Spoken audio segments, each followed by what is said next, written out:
What is up guys, it's your boy Bucky and welcome back to another New World video.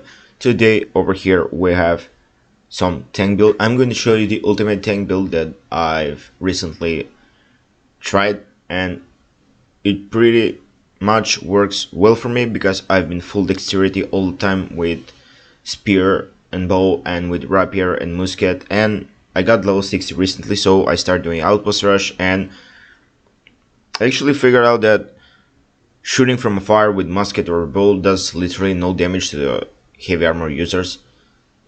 I'm also running light armor, so they just two-shot me, so I got mad and I am trying to switch slowly and steady to a tank build. So this is my tank build that I'm going to show you guys now, so stay tuned. Starters guys, we are going to use sword and a shield as our main weapon and Warhammer as our secondary weapon. We are starting with a sword and a shield. I'm going to show you now the skills that I'm going to use from the skill trees. So we are starting with an Achilles heel.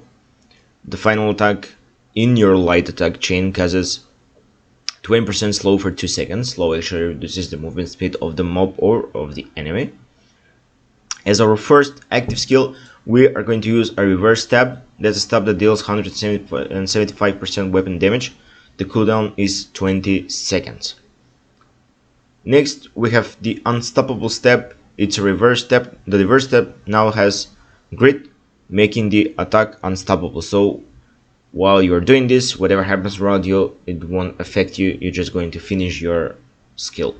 Next we're going to use opportunist that deals 10% more damage to slow foes. And we're going to take the last passive or our reverse stab, the tactician. On a successful hit with a reverse stab, all swords cooldowns are reduced by 25%. Now guys, let's move on to the defender. This tree is really good because it has a lot of passive armor and healing skills. So we're going to use sturdy shield that will grant you an additional 50% physical armor. We're going to use a sturdy grip that stamina damage is reduced by 15% when blocking a melee attack with shield. We're going to use elemental resistance that reduces any incoming magical damage type by 10%. So you want to be the tankiest tank there is in the game. This is really good and you need to use this. Then we have the defensive training, which when you block an attack you gain 10% 45 for 5 seconds. Then we're moving on to the high grip. Stamina damage is reduced by 15% when blocking ranged attack with a shield. So you get more and more and more stamina because it reduces the stamina that you use from the melee attack and from the range attack. As our next active skills, we are going to use a shield bash. Deals 50% weapon damage and stuns foes around you for 2 seconds. This ability is a town gem compatible. If you use a carnelian gem equipped into your sword, this ability will cause 6 seconds down to all enemies around you. And that means that every enemy that is around you for 6 seconds will keep hitting you no matter what happens around you. And as a tank, you really need this gem to be equipped into your sword. Next up we have Intimidating Bash. Shield Bash causes greatly increased threat and 100% more damage. Then we're moving on to the next passive skills, one with the shield. When you block with the shield, all shield skill recharge by 1%. Now guys, we're moving on to the third active skills, and that's Defiant Stance.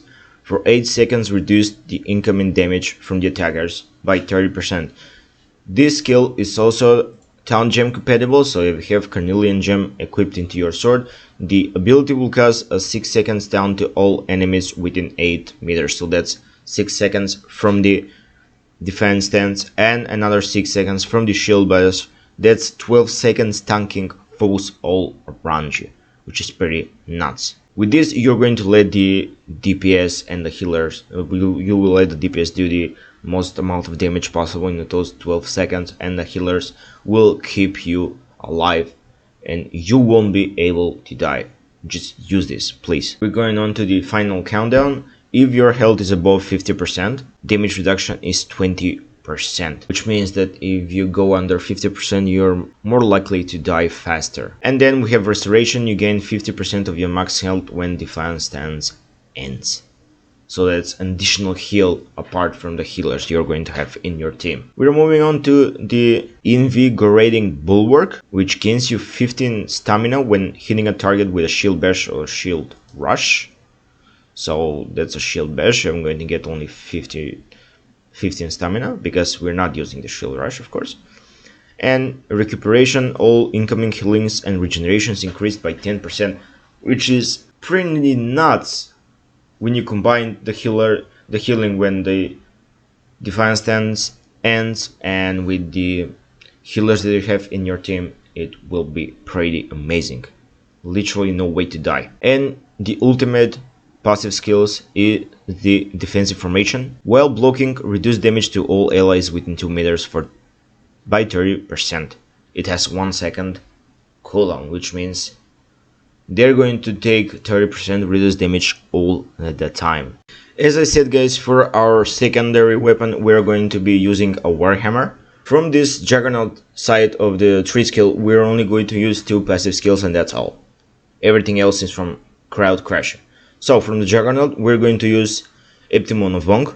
Increases armor penetration by 10% for all Warhammer standard attacks. So additional damage apart from your tanking. And we're going to use exhaustive attacks. All Warhammer abilities applies exhaust. That means slowing the target stamina regeneration by 15% for 5 seconds, but it does not stack. Now we're going over to the right side of the skill tree, that's the Crowd Crusher. We are going to be using the Outnumbered. Increase the damage absorption by 10% if you're surrounded by 2 or more enemies within 5 meters of the player. We're going to be using I Can Do This All Day. Reduces stamina consumption by 30% when blocking a melee attack.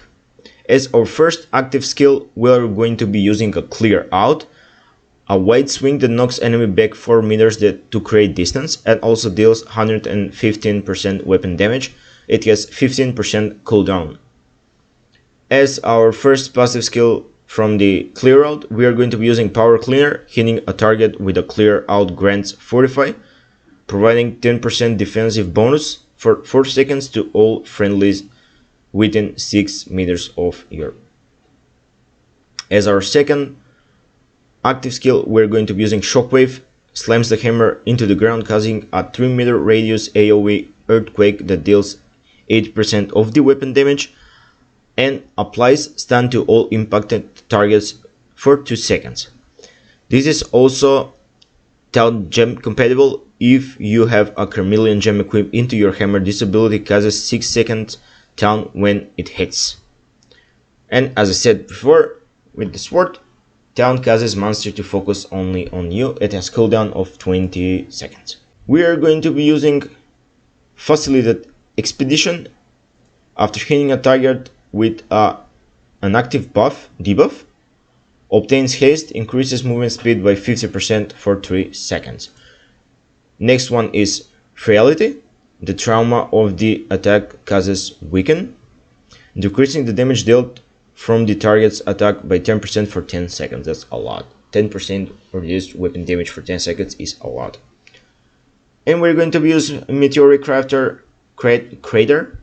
Expands the effective range of the shockwave to a 4-meter radius, so that's even more. Up next, you might want to take Resurgence. After 2 light attacks with a Warhammer, debuff duration of the player are reduced by 25% and can only be triggered once every 5 seconds.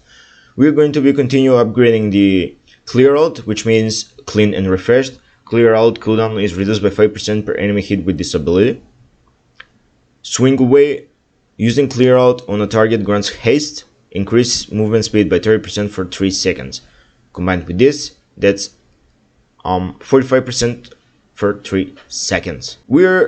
The ultimate that you want to use as a passive is the Aftershock. Whenever the target is affected by a crowd control effect, they are slow for 20% for 4 seconds, guys. 4 seconds slow by 20%. That's freaking a lot. It's so annoying to be slowed by this. I've been slowed a lot. while I played Expedition, so it's pretty annoying. We have 4 points left. We're going to use the Prevail, actually 5. Going to use the Prevailing Spirit, sorry. Regains 35% of the damage dealt as health when you use the Crowd Crasher ability. We're also going to be use Acceleration, reduces the Warhammer cooldowns by 7% when using light attacks against the targets with an active debuff. And the third tactic skills is Path of Destiny, a powerful ground strike that erupts a linear wave of energy in front of the players, dealing 100 to 10% weapon damage to all targets in its path. It has 22-second cooldown. As passive skills from this active skill, we're going to be using Seismic Waves. Path of Destiny now staggers all targets into the path. And the last one, we are going to be using Stimulated Reduction, ability cooldown reduced by 5% for each player that enemy hits with the Path of Destiny. So that's it for today's video, guys. Don't forget to like and subscribe. I hope you enjoyed this video. So stay tuned for more new world content, guys. Have a good day.